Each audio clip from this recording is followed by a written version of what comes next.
Chapter 41. The Breaking of the Bow at the Sacrificial Arena.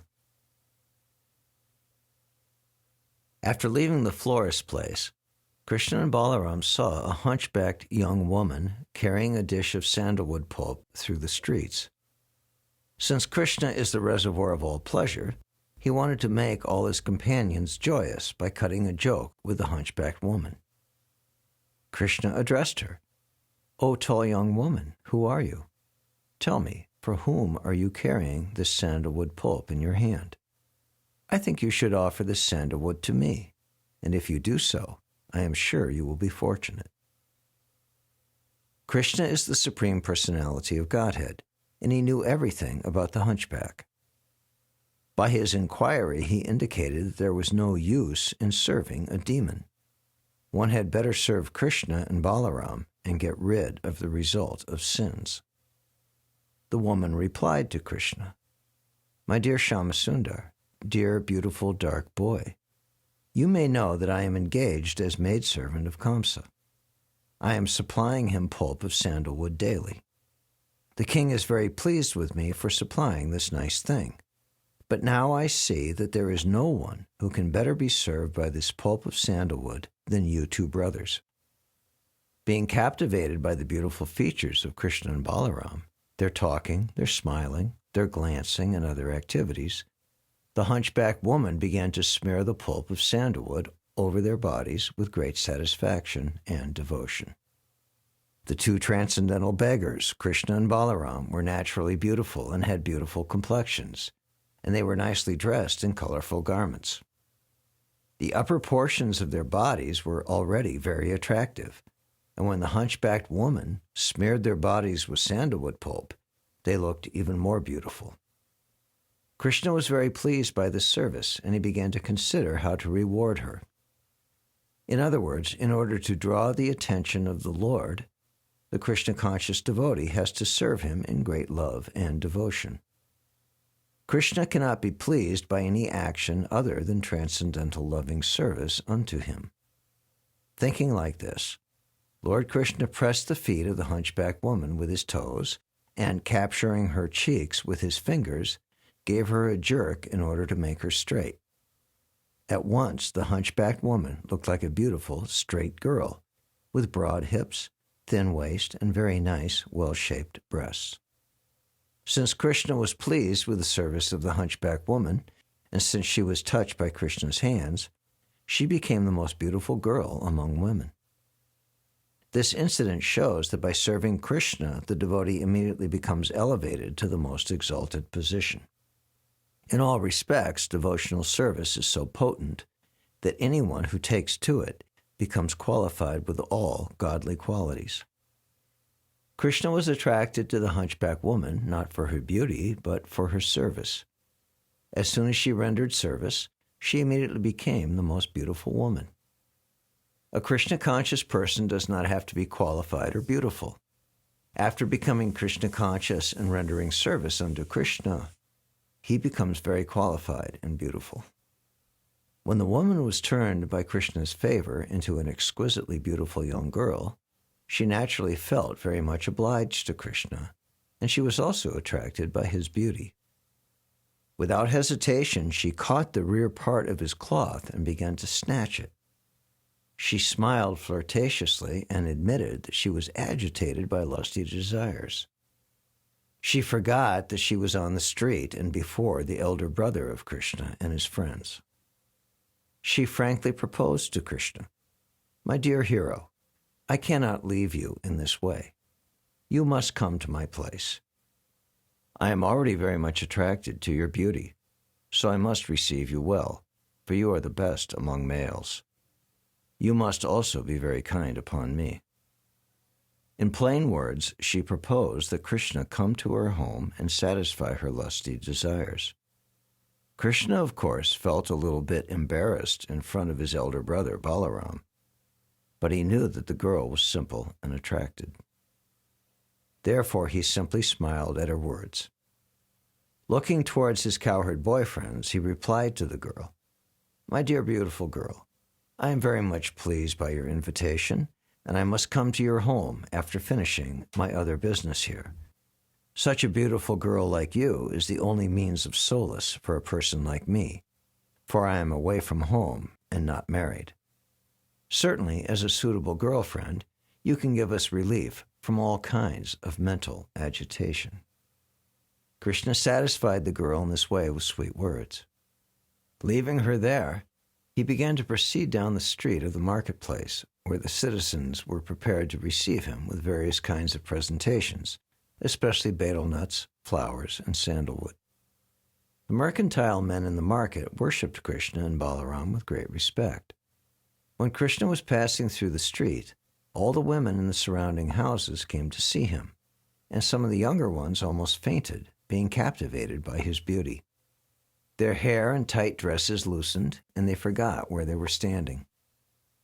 Krishna next inquired from the citizens as to the location of the place of sacrifice. Kamsa had arranged for the sacrifice called Dana Yagya, and to designate this particular sacrifice, he had placed a big bow near the sacrificial altar. The bow was very big and wonderful and resembled the rainbow in the sky. Within the sacrificial arena, this bow was protected by many constables and watchmen engaged by King Kamsa. As Krishna and Balaram approached the bow, they were warned not to go nearer, but Krishna ignored this warning. He forcibly went up and immediately took the big bow in his left hand. After stringing the bow in the presence of the crowd, he drew it and broke it at the middle into two parts, exactly as an elephant breaks sugar cane in the field. Everyone present appreciated Krishna's power. The sound of the bow cracking filled both sky and land and was heard by Kamsa. When Kamsa heard what had happened, he began to fear for his life. The caretaker of the bow, who was standing by watching, became very angry. He ordered his men to take up weapons, and he began to rush towards Krishna, shouting, "Arrest him! Kill him! Kill him!" Krishna and Balaram were surrounded. When they saw the threatening motion of the guards, they became angry, and taking up the two pieces of the broken bow, they began to beat off all the caretaker's men. While this turmoil was going on, Kamsa sent a small group of troops to assist the caretakers, but both Krishna and Balaram fought with them and also killed them. After this, Krishna did not proceed further into the sacrificial arena, but went out the gate and proceeded towards their resting camp. Along the way, he visited various places in Mathura's city with great delight.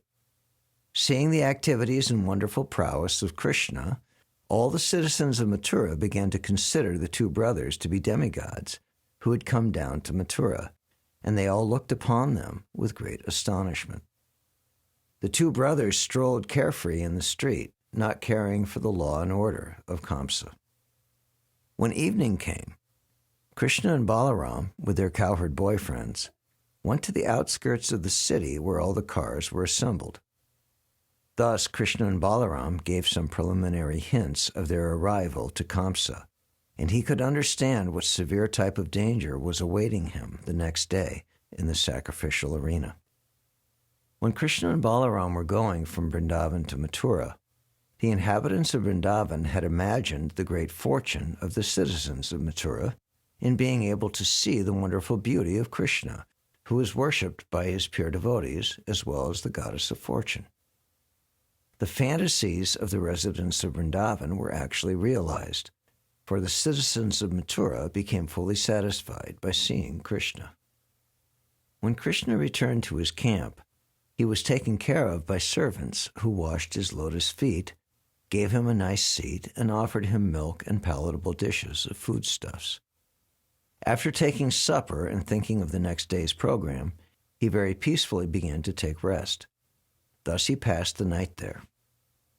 On the other side, when Kamsa came to understand about the breaking of his wonderful bow and the killing of the caretaker and soldiers by Krishna, he could partially realize the power of the Supreme Personality of Godhead.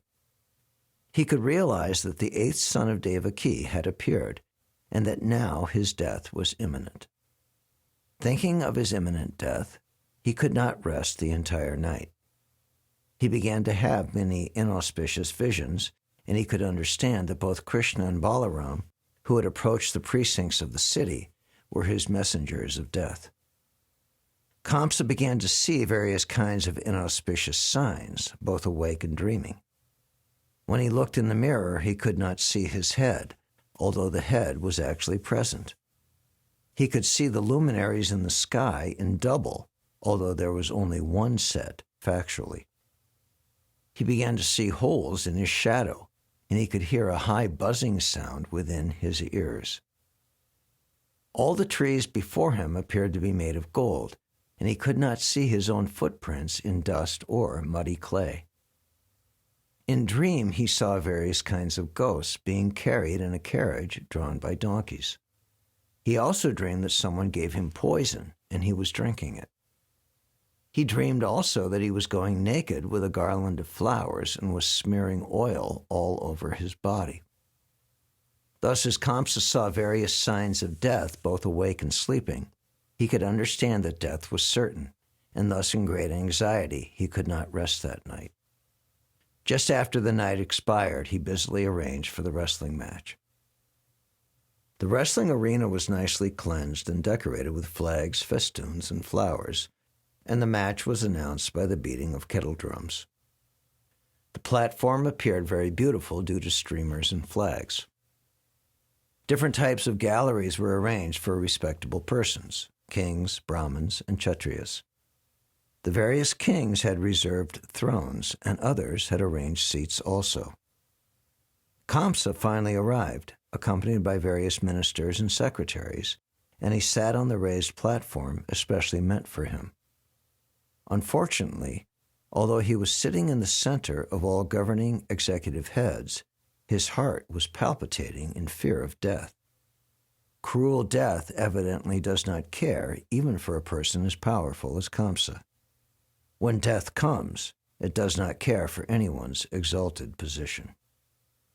When everything was complete, the wrestlers who were to exhibit their skills before the assembly walked into the arena. They were decorated with bright ornaments and dress. Some of the famous wrestlers were Chanura, Mushtika, Shala, Kuta, and Toshala. Being enlivened by the musical concert, they passed through with great alacrity. All the respectable cowherd men who came from Vrindavan, headed by Nanda, were also welcomed by Kamsa. After presenting Kamsa with the milk products they had brought with them, the cowherd men also took their respective seats by the side of the king, on a platform especially meant for them. Thus ends the Bhaktivedanta purport of the 41st chapter of Krishna, the breaking of the bow in the sacrificial arena.